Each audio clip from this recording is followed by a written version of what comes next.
नमस्कार मंडळी. ब्लॉगची सुरुवात सकाळपासूनच केली आहे मी आज दोघं बापलेकाला सुट्टी आहे, तर ते घरीच होते म्हणून म्हटलं चला काहीतरी नवीन बनवायला पाहिजे. नवीन नाही तर बटाट्याचे पराठे मी बनवणार होते.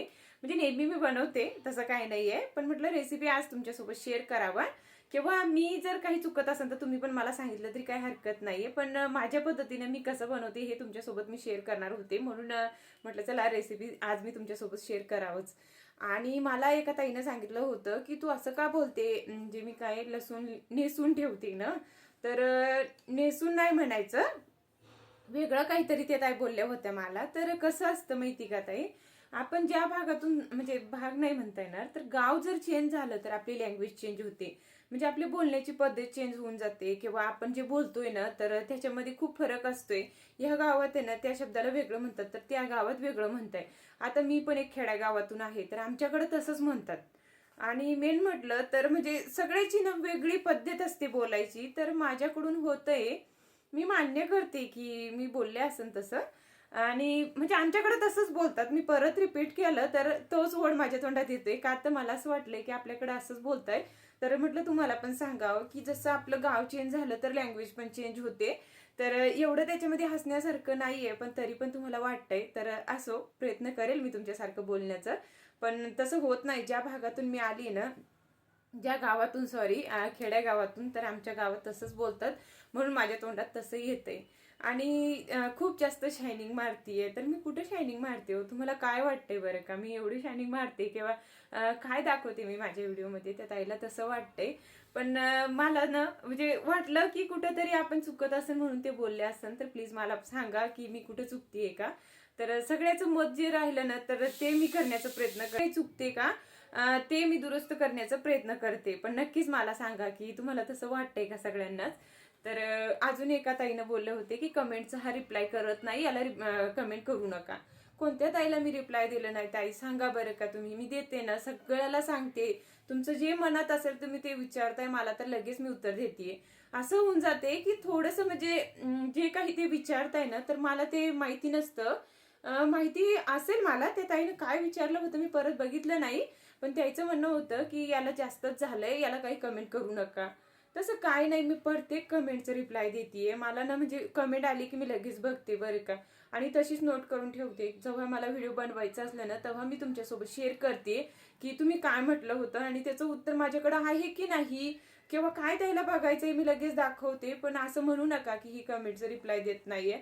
कधी कधी कसं होऊन जाते माहिती का, माझी तब्येत बरी नसली किंवा मी गावाकडे असते, कधी कामात असते, म्हणून थोडंसं उशीर होऊन जाते. बाकीचं काही आता न वेळ घालवता मी पण कामाची सुरुवात करते आणि तुमच्यासोबत माझी रेसिपी शेअर करते. म्हणजे जास्त काही एवढं भारी नाहीये, पण नॉर्मली मी जसं बनवते ना तसं तुम्हाला दाखवतेय. तर चला, सगळंच मी पहिले रेडी करून ठेवलं होतं. आता फक्त मिक्स करायचं आहे. बटाटे वगैरे पण मी पहिले उकडून ठेवले होते. एकदम गाळ आपल्याला पाहिजे. आणि त्याच्यामध्ये आता सगळं काही मला मिक्स करायचं आहे. आणि हिरवी मिरची लसूण आहे ना, मी अशा पद्धतीने बारीक केलंय, जेणेकरून आहे ना तो असं म्हणजे बोटके आपण टाकले ना तर ते चांगलं लागत नाही, तोंडात येतात आणि खूप तिखट लागून जातोय. म्हणून अशा पद्धतीने मी करून ठेवलंय. आता हे सगळं मला मिक्स करायचं आहे. सगळ्यात आधी तर जे काही बेसिक मसाले आहेत ना ते मी ऍड करते. आता हिरवी मिरची मी टाकणार आहे, एवढी काही गरज नाहीये, पण थोडंसं मी टाकणार आहे. छान लागते, टेस्ट अजून छान येते. हे माझ्याकडे चाट मसाला पण होता, ते पण मी थोडंसं टाकतेय. का तर त्याच्यामध्ये आपण टोमॅटो वगैरे घालत नाही ना, तर चाट मसाल्याने थोडंसं टेस्ट वेगळं येतोय आणि खूप छान लागते. इथे जिरा घेतलंय थोडंसं. हिरवी मिरची मी एवढी नाही घालणार आहे, 2 चम्मचच घालणार आहे. त्याची मला ना फक्त ताकाला फोडणी द्यायची होती म्हणून मी जास्त केलं होतं. आणि याच्यामध्ये थोडंच ऍड करायचं, का तर राजू जास्त तिखट खात नाही आणि मग ते उगच जास्त तिखट झालं की मग लेकरूला खाता येत नाही, तर आपल्याला चांगलं वाटत नाही. म्हणून एवढंच मी घातलंय, एवढं ठेवलेलं आहे. त्याच्यानंतर इथं कांदा पण कट करून घेतला होता. आता मी कांद्याचं कसं करते माहिती का, डायरेक्ट मिक्सर मधून असं थोडंसं बारीक करून घेते, जेणेकरून आहे ना आपण जेव्हा पराठा लाटतोय ना तेव्हा आपल्याला त्रास होत नाही. पण आज आमच्याकडे लाईट नव्हती म्हणून अशाच पद्धतीने कट केलंय. तो जास्त बारीक माझ्याकडून झाला नाहीये, पण काही हरकत नाही. आता लाईट नाही तर लाईटचं आपण वाट बघत बसले तर खूप जास्त उशीर होऊन जाईल आणि जेवायचं पण टायमिंग चालू जाईल. ते कोथिंबीर पण भरपूर असं कट करून ठेवलं होतं, तेही घातलं. आणि आता राहिलं चवीनुसार मीठ घालायचं. तर इथे मीठ पण घातलं. आता व्यवस्थित मला मिक्स करून घ्यायचंय. हातानेच मी मिक्स करते तेव्हा व्यवस्थित होतोय. असं एकजीव होईपर्यंत आपल्याला मिक्स करायचं आहे आणि व्यवस्थित मी याला मिक्स करून घेते, नंतर तुम्हाला दाखवते. याला आहे ना आपण असं डायरेक्ट कढईमध्ये जिरा मोहरी टाकून बटाटे जे उकडलेले असते ते घालून पण करतात, परतून घेऊन. पण मी तसं करत नाही, का आता आमच्या साहेबाला तसं आवडत नाही, असं साधं द्यायला आवडते.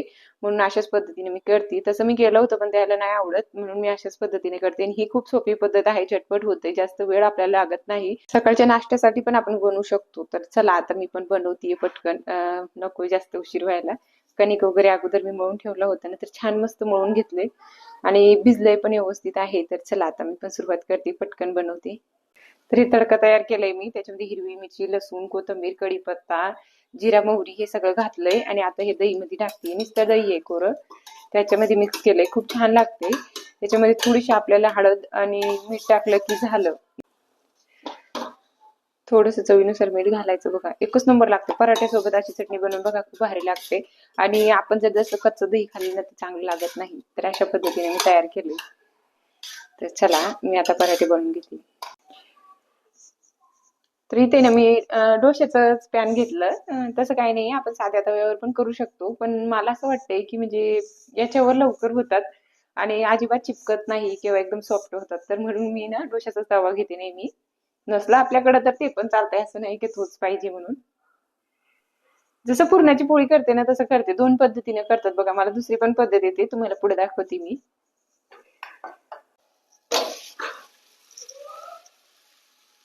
आता मी मोठेलेच करते, जास्त छोटे छोटे मी करत नाही. मला तसं आवडत नाही. काही मोबाईल मध्ये वेगळं दाखवायचं, नंतर वेगळं करायचं, अशाच पद्धतीने करते. खूप छान लागतात मोठे पण.